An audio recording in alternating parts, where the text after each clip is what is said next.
Larisaku yang malang. Aku berjalan tergesa-gesa memasuki sebuah rumah sakit. Aku tak bisa tenang sejak kemarin, sehingga aku memutuskan untuk menghubungi kepala sekolah karena Larissa tak bisa dihubungi sejak dia pergi ke perkemahan. Kepala sekolah bilang, di tempat perkemahan Larissa tak ada jaringan, sehingga ponsel takkan dapat digunakan untuk menghubungi orang luar. Aku mengerti, dan aku bisa tenang setelah mendapatkan pemberitahuan seperti itu. Tapi, tadi malam kepala sekolah menghubungiku. Dia mengatakan bahwa Larissa kemarin mendapat kecelakaan di hutan.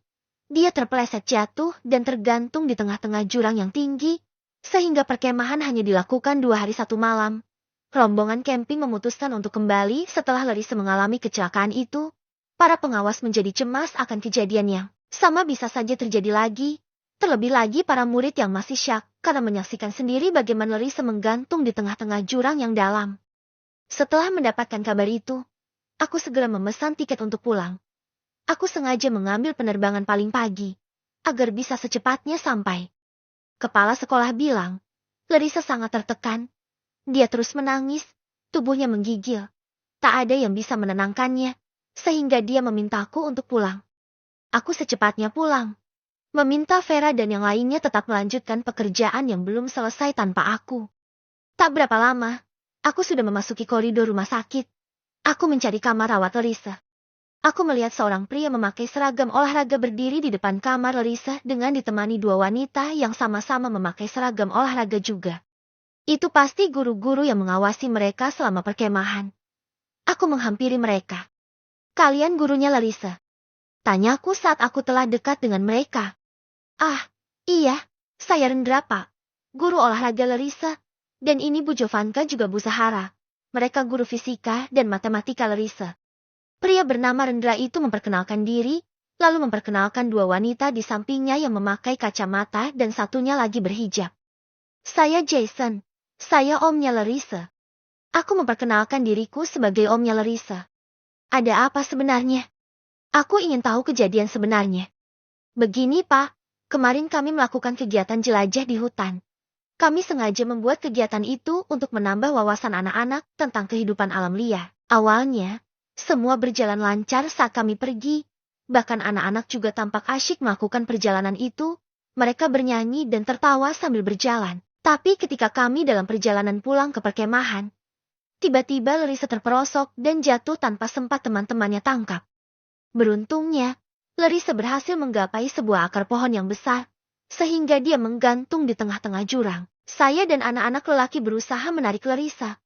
Tapi jangankan menariknya, tangan saya pun susah menggapai tangan Larissa, karena posisinya Larissa menggantung cukup jauh dari kami. Kami berusaha menyelamatkan Larissa sebisa kami. Tapi nihil, kami sangat kesulitan menggapai tangan Larissa. Ketika Larissa mencoba menggerakkan tubuhnya naik, akarnya malah mengendur. Tampaknya, akar itu sudah sangat tua dan sedikit rapuh. Sontak saja semua orang menjerit ketakutan melihat Larissa yang semakin jauh di bawah kami. Saya pun berusaha mencari sesuatu yang bisa menarik Larissa dari sana. Hingga akhirnya saya memiliki ide untuk membuat tali dari akar pohon. Saya meminta anak-anak mencari akar pohon yang panjang, memotongnya dan melilitkannya dengan yang lain sehingga menjadi sebuah tali. Dengan tali itulah kami berhasil mengeluarkan Larissa dari sana. Pria bernama Rendra itu menjelaskan dengan rinci kejadian sebenarnya. Sepertinya Larissa masih sangat syak, Pak. Dia terus-menerus menangis. Bahkan tubuhnya menggigil ketakutan. Itu sangat wajar, karena Larissa menggantung cukup lama, sekitar 30 menit antara hidup dan mati. Walaupun beruntung karena dia selamat, tapi tetap saja itu bisa membuat mental Larissa tertekan. Tambahnya lagi, ya Tuhan, mengapa Larissa harus mengalami hal seperti ini? Setelah mendengar penjelasan darinya, aku pun masuk ke dalam kamar Larissa. Kulihat dia meringkuk membelakangiku, terdengar suaranya menangis pelan. Aku mendekat. Kusentuh pundaknya pelan. Saya pulang, ucapku lembut. Dengan cepat, Larissa berbalik. Kedua mata bulat dan beningnya menatapku. Matanya sangat basah, seakan dia memang terus-menerus menangis. Om. Larissa menghambur memelukku erat. Dia menangis di pelukanku. Om, aku takut Om. Ucapnya lirih, dia menangis terseduh. Aku memeluk istriku erat. Aku mengelus rambutannya lembut dan menciumi pucuk kepalanya. Jangan takut, saya ada di sini sekarang. Ucapku menangkan gadis manisku.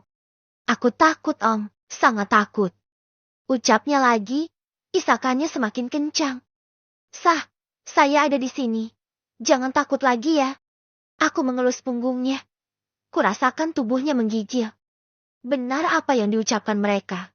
Larisaku sangat tertekan. Jangan tinggalin aku lagi. Om, aku mohon. Pintanya. Suaranya pilu, menyayat hatiku. Saya gak akan ninggalin kamu lagi sayang. Saya janji. Aku terus berusaha menenangkan Larisa. Aku bertekad. Aku tak akan pernah meninggalkan Larisa lagi. Jika ada pekerjaan di luar kota atau luar negeri, aku akan membawanya bersamaku. Aku akan memastikan dia tetap aman bersamaku. Puas memelukku, Larisa melepaskan dirinya sendiri.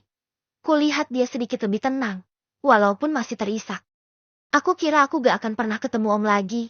Aku kira aku akan mati di jurang sana. Larisa mengatakan sesuatu yang tak ingin aku dengar. Jangan bicara seperti itu. Kamu gadis yang kuat. Saya yakin kami akan selalu bisa menjaga diri kamu. Jangan pernah bilang soal kematian. Kamu dan saya baru menikah loh. Masa kamu gak mau temani saya seumur hidup? Saya... Larisa memukul dadaku pelan. Sifat manjanya perlahan muncul. Aku sedikit lega. Ternyata memang benar. Larisa hanya membutuhkan aku. Guru-gurunya tadi mengatakan jika Larisa tak dapat dibujuk. Tapi denganku, tak butuh waktu lama. Larisa dapat kembali tersenyum. Jangan nangis lagi ya, aku menghapus air mata yang masih membasahi pipi imutnya dengan tanganku. Om juga jangan pergi lagi, pintanya lagi. Enggak, saya janji. Aku berjanji padanya. Dia tersenyum. Setelah menghibur Larisa, aku keluar dari kamarnya untuk menemui guru-guru Larisa. Aku mengucapkan banyak terima kasih pada mereka karena telah menjaga Larisa dengan baik. Lepas itu, mereka berpamitan untuk pulang. Karena sudah melihat kondisi Larisa baik-baik saja. Aku kembali masuk ke kamar Larisa. Kulihat dia tertidur nyenyak. Syukurlah. Aku merasa lega karena dia sudah tak apa-apa. Tadinya aku sangat takut Larisa akan menangis berkepanjangan. Aku sangat cemas. Tapi melihatnya dapat tersenyum dan tidur nyenyak membuatku tenang. Aku duduk di samping ranjang Larisa. Kutatap wajah manisnya yang sembab oleh air mata. Maaf ya, harusnya saya gak izinin kamu pergi. Tapi saya juga gak bisa mencegah kamu. Karena kamu memang ingin pergi. Maaf juga karena seharusnya saya gak pergi. Kalau saya di sini, saya pasti bisa dengan cepat menjemput kamu dari perkemahan. Aku berbicara sendiri dengan menatap Larisa. Entah mengapa, tapi aku tak mau kehilangan dia. Cintaku padanya semakin hari semakin dalam saja rasanya. Ponselku berdering. Aku merogohnya dari saku jasku. Vera rupanya. Hai Ver, ada apa? Sapaku. Kamu udah sampai? Tanyanya. Udah, jawabku singkat. Gimana Larisa? Apa dia oke? Vera menanyakan Larisa. Alhamdulillah, Larisa baik-baik aja kok. Tadi pas aku datang dia memang kelihatan tertekan banget. Dia juga nangis terus. Badannya menggigil ketakutan. Tapi sekarang udah gak apa-apa. Dia tidur nyenyak. Tuturku menjelaskan kondisi Larisa. Alhamdulillah. Syukur deh. Aku cemas banget. Khawatir Larisa kenapa-kenapa. Vera terdengar menghela nafas lega mendengar kabar dariku. Sorry aku gak bisa balik lagi. Aku harus jaga Larisa. Dia masih butuh aku. Aku benar-benar tak bisa kembali ke Medan. Karena aku tak mungkin meninggalkan Larisa dalam keadaan seperti ini. Dia sangat membutuhkan aku. Terlebih lagi, aku sudah janji untuk tak meninggalkannya lagi. Enggak apa-apa, Jas. Kita bisa kok handle kerjaan kamu. Santai aja. Kamu tinggal arahkan kami dari jauh. Jawab Vera santai. Sengsia Ver, kamu selalu bantu aku. Ucapku sangat bersyukur memiliki sahabat seperti Vera. Ih, jangan gear.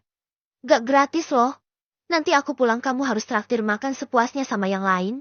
Hahaha. Vera tertawa renyah. Tenang aja, satu kantor pun aku siap traktir. Balasku tertawa ringan, takut membangunkan si cantik. Ya udah, aku balik kerja dulu ya Jas. Semoga Larisa cepat pulih kayak biasa, nanti aku telepon lagi.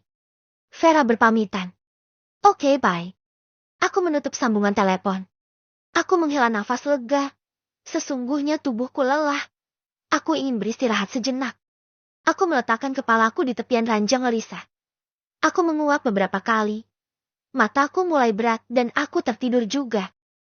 Larissa, kenapa?